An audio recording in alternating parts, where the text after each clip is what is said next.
Everything is beautiful in its own way, like a starry summer night or a snow-covered winter's day. We shouldn't care about the length of his hair or the color of his skin. Don't worry about what shows from without, but the love that lives within. We're gonna get it all together now. Everything gonna work out fine. Just take a little time to look on the good side, my friend, and straighten it out in your mind. And everything is beautiful in its own way, like a starry summer night or a snow-covered winter's day. Anti-Afro Svengalis. You know, it's Sexual Assault Awareness Month, and I recorded a video, I think it was on the 13th of April, and I was planning to do a video every week, and things just didn't turn out as they planned. Things just kept coming up. But I think this is an excellent time to do another video. As I stated in the previous video, sexual assault is crossing all genders. Traditionally, we have looked upon women, girls, female, whatever term you're going to use, as victims, and men, males, as the perpetrators. No, any gender can be victim or perpetrator. And of course, I'm adding whatever definition you're going to use, whether it's men, women, LGBT, transgender, across every identified gender. Now, here's something I don't want anyone to lose sight of. There is a particularly sinister element to sexual assault that I want everybody to make sure you remain aware of, because this particular element of sexual assault can cause such extensive damage, and before you can identify it, the damage is done. And that is the role women play in helping men facilitate all of it, as those who help recruit, help identify, help encourage, refusing to set boundaries, being a support system, refusing to report criminal activity, and there's always some sort of sacrifice that's being given up. And it's a two-way street, because the men involved, they're offering something to the women, whether it's a sense of companionship, security, making them feel as though they're worthless, a sense of obligation. It is very sinister. It's very dangerous and deadly. I've seen it play out right here in front of my very eyes, where you have fully grown women sitting up on these live streams, hearing men go on these sexual attacks against men and women, and even joining in. What is the trade-off? Because you always hear in this space men leading the charge and women following. I think it's deplorable. I think it's disgusting. It's a reality. It exists. This plays out in communities where you see vulnerable young girls and young women who are lured into sex trafficking. So many times they recruit women to help facilitate identifying the victims. So when you see any woman who is willing to sit up while this type of mess is being spewed, you have to know the inherent risk that's present. And then to hear somebody sit up here and speak among this garbage and profess to care for children and to be a law enforcement peace officer or work with the law, you gotta wonder, what business do these people have complaining about black people losing their lives to police officers? This is the most disgusting hypocrisy I have ever witnessed. That's why I refuse to indulge it. You don't even have the nerve to stand by what you profess to believe in. That's why it was phony. I never bought it. You can say whatever you want. People can put out whatever they want, but they don't live by it. They can't even pretend to live by it for 2 weeks. Keep that in mind when you're thinking about exactly what sexual assault really entails. The grooming part cannot be escaped. The traditional term that people are used to seeing and hearing would be rape. And so rape, as we know, meant men or males forcing females into sexual intercourse. That is the traditional term. And as we know, as history repeats itself and more scenarios are disclosed, there's more definitions that have broadened. So I'm talking about a broader definition or definitions of sexual assault and sexual related incidents and crimes, because as people so quickly want to make threats that are sexually related, they just as quickly do not want to be associated with those statements when they are called out. Why is that? Because making those statements that are sexually related, it's all wrapped into the whole idea, the core of what sexually related crimes consist of. The core element is power. So if you are engaged in any sort of dispute with someone, the goal is to get control of the situation. So we're seeing, like, we're out here in YouTube and people are disagreeing. 2 people disagreeing. Somebody wants to get an advantage. We have been seeing and hearing people talk about, I'm just going to F your sister. I'm going to make your mother suck my dick. Excuse my language. But yes, we have heard that how many times? And going into these recitations about how they're going to force a relative, male or female, into sexual acts because they are angry and they're in the midst of an argument or a dispute. Now, I consider that sexual assault.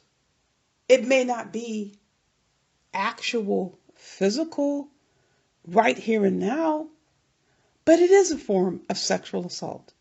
You're going to try to put someone in a position of degradation using a relative. A relative you don't know. You're trying to gain power over the person by forcing them to potentially envision you. Do you want to make it seem like you're having sex. No, but you hear sometimes the word, I'm going to make your sister, mother, whoever, cousin. And then sometimes you hear these people, even if it's same sex, declaring what they're going to do to that person. Even writing ballads, love ballads, towards someone of the same sex in effort to humiliate them. As someone had stated the other day, actually there was a video that I posted, I think it was yesterday. I'll repeat it. Max V was stating someone had posted a video and referenced another man saying, you're the only one that can make me come. Excuse this language, but this was stated. So what is the purpose of that? It's to humiliate the person. It doesn't matter how it's said. It can be said in a very nice way, but the goal is assaultive. It's intended to humiliate the person. I consider this sexual assault in the same category. It's unwanted. It's not like you're having this positive relationship or conversation with the person and you both transition into the discussion where you're talking about sex and you both want to talk about sex. No, one person is forcing the other into that discussion. I consider that assaultive. I consider that abusive. But people do it because they want to place the individual in a situation, in a position where they will feel humiliated. At least that is the goal. And when you're talking about physical sexual assault, isn't humiliation and control and power the goal? Is it not? So trying to get someone to envision you can place their relative in that position is the goal. Even you, as that person's relative, even if the person doesn't know where they live, they still want to put you in that position of feeling humiliated. Because what would a response be when someone makes that statement towards you and they're talking about one of your relatives? Me, I just can't imagine someone staying in a conversation, because I remember I heard a conversation, someone sent me the clip. How long is this? How long is this? Well, it's from here to here. Well, what is the person saying? Well, I typed it on there. You mean to tell me they're saying what? How many times? Like, how many times can you say it? They're like, well, no. They're saying the sister, the cousin, the grandma, what? The person was literally going through the entire family tree saying what, I'll say the gender, he was going to be doing to all these female relatives. Forcing, I think at one point, forcing the grandma onto her knees so she can suck this person's dick. I'm gonna get your grandma to suck my dick. And what? Literally every female relative was included. I was going, what type of person can fix their mouth to spew out this garbage? Point of clarity. Why is this brought up? What is the purpose? People sent you these clips. What does this mean? Legitimate question. I'm answering. This centered on that whole discussion that came about regarding safe spaces, safe place or safe platform. I recall I brought that term up. And for some reason, it was used as another means and method to attack Rev G and attack the fact that he's attached to the Christian faith, the fact that he's a reverend, on and on and on. That's how that moved on to other things. I brought up the issue, and No, I'm not responding to anyone else other than people here that wanted the questions asked or responded to. If you are using sexually violent language, it's not a safe space. If anyone is inviting people to their platforms and people are there who engage in that conduct, that's not a safe space. I don't give a damn what anybody says out of their mouth. I respect women. I'm here to protect women.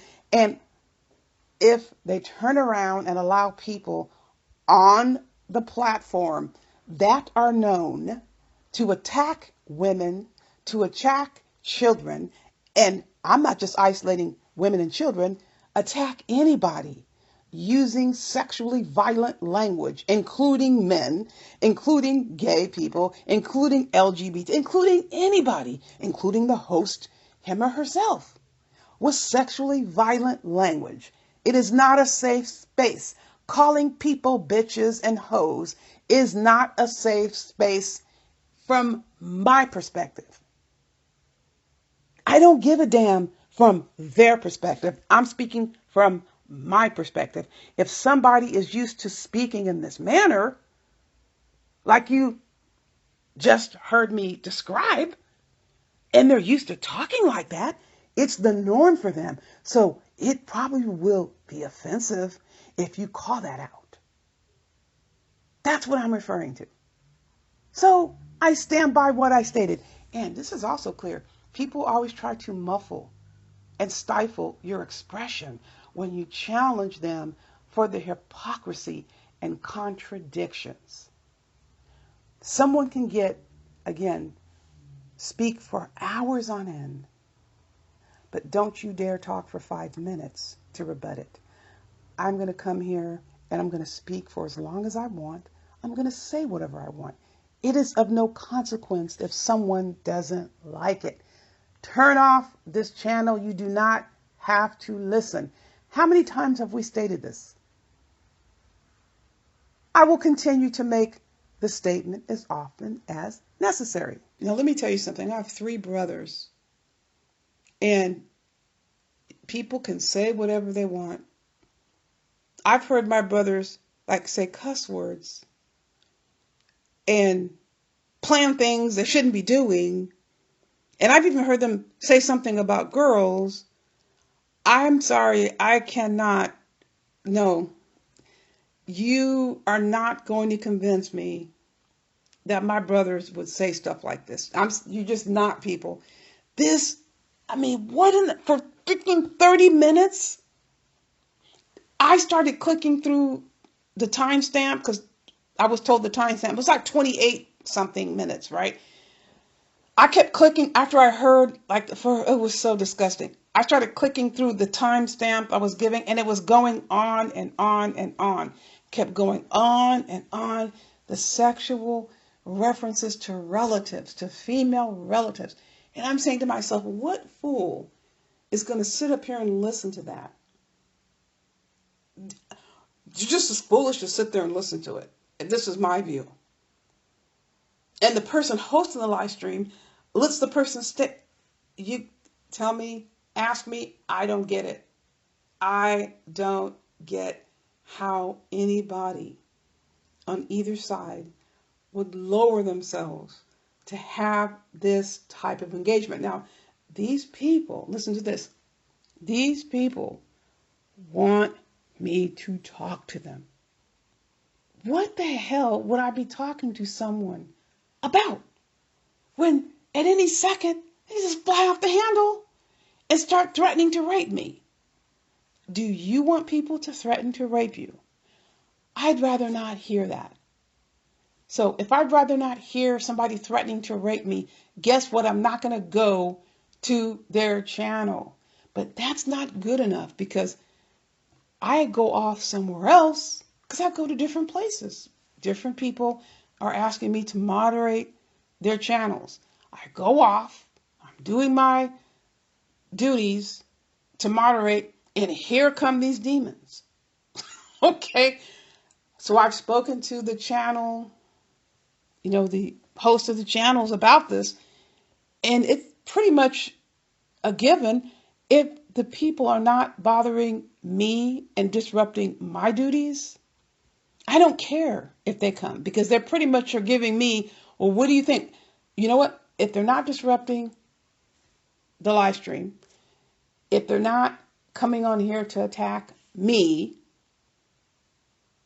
and of course, if they are not like on some campaign to destroy and threaten, obviously, the host, I don't care if they don't like me. But if they're going to come over here and threaten to rape me, obviously, that should be blocked. Okay? Clearly. There's got to be some freaking standards, for crying out loud.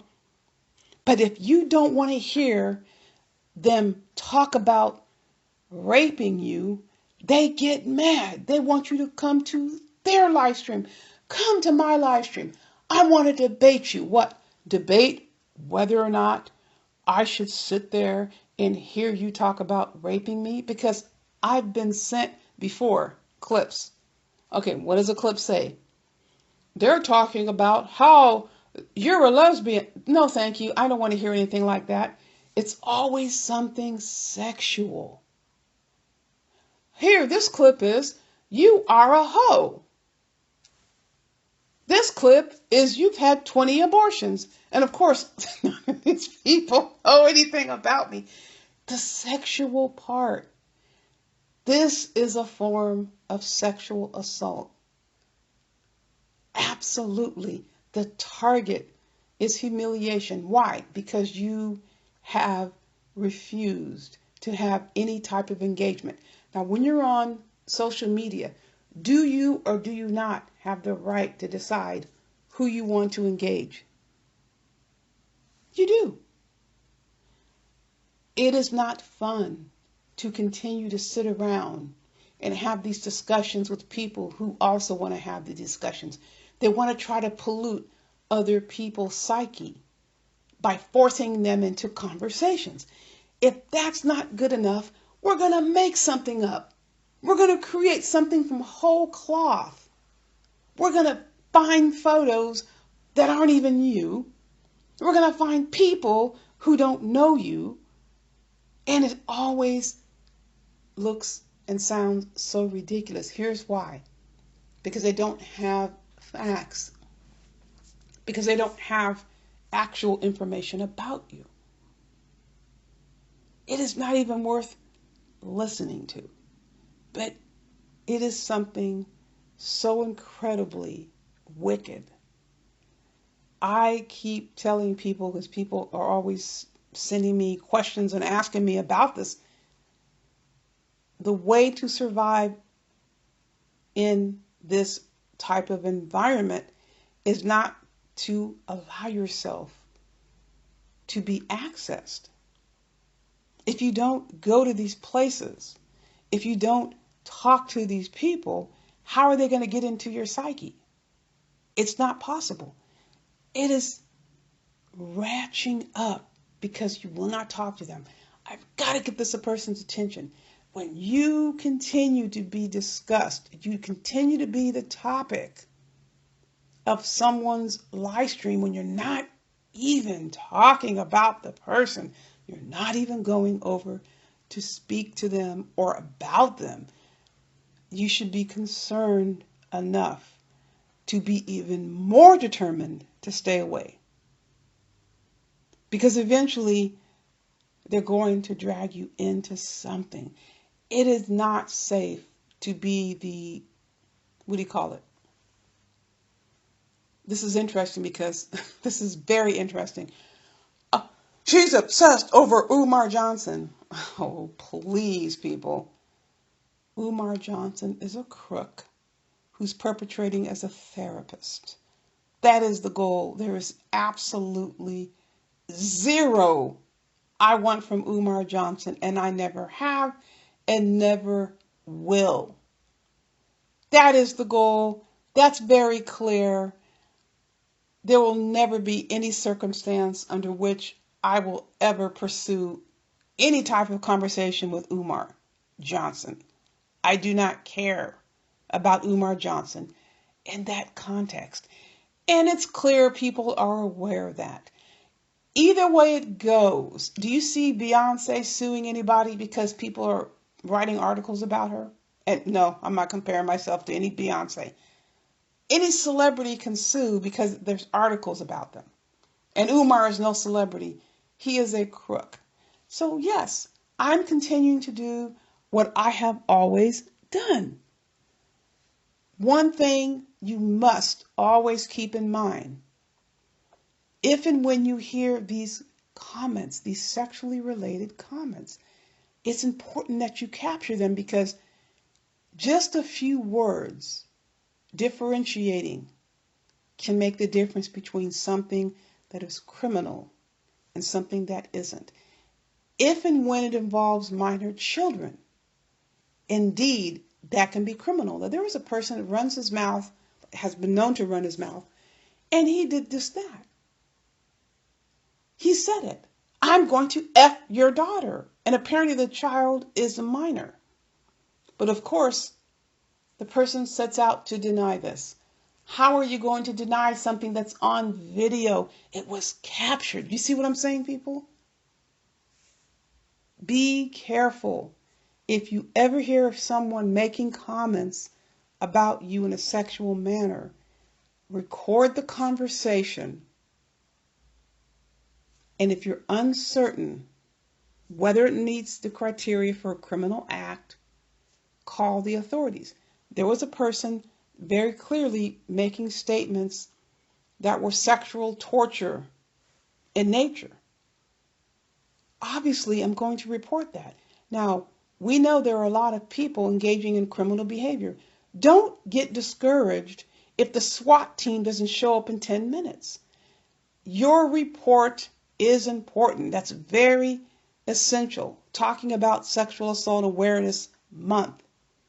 Just because the SWAT team doesn't mobilize in 10 minutes doesn't mean that your report isn't critical, because you never know how many other reports have gone in. Individuals who utilize this as a refuge, you have to know situations have occurred, whatever they may be. I am not going to get into that. Have to have occurred before they knew who you were. You just don't jump up and say stuff like this. I'm going to F you and your mother and your grandmother. This isn't something that anybody would say that has any semblance of any partially decent, stable upbringing. I'm sorry, people, that's the bottom line. And they're not going to just come onto social media and start saying that. The truth of the matter is, you do not have to accept it. Never accept verbal abuse. If you see or hear someone talking like this to someone else, there's your red flag. Do you think this person who is trying to befriend you or force you to befriend them, they're going to treat you like a queen when you hear them speaking about other people's children and wives and mothers and grandmothers? It's about making sure those boundaries are firmly in place. If someone continues to push the boundaries and make you accept inappropriate dialogue, there's your red flag. Now, people love to call me bossy, but accuse me of asserting a boundary that is inappropriate. The boundaries that I assert insist on limits. The boundaries that I assert are in response to behavior that is treacherous, that is dangerous, that is abusive. And that goes for people who have made the statements, people who support those who've made the statements, and people who choose to ignore it. People ultimately are going to make their own decision. It's not going to modify the way that I think. I'm going to assert the appropriate boundary regardless of what anybody thinks, because it's the right thing to do. What's right is right. No one's going to tell me, oh, that's no big deal. They're just playing around. There is no playing around when it comes to sexual threats of violence. There is no playing around, people. It's such an indignity. It's very much designed to be an indignity. Extricate yourself from any situation where you are aware that someone has engaged in this behavior. It's just a matter of time before your number is up with this person and you will be the target. Protect yourselves. You have the link on the bottom here to access the local resources in your community by calling the Sexual Assault National Hotline. Do not suffer in silence, whether it's something that you're experiencing now, something you experienced in the past. Reach out, whether it's for you or someone that you know. Now, people, more than ever, adhere to the edict. Fire. Beware.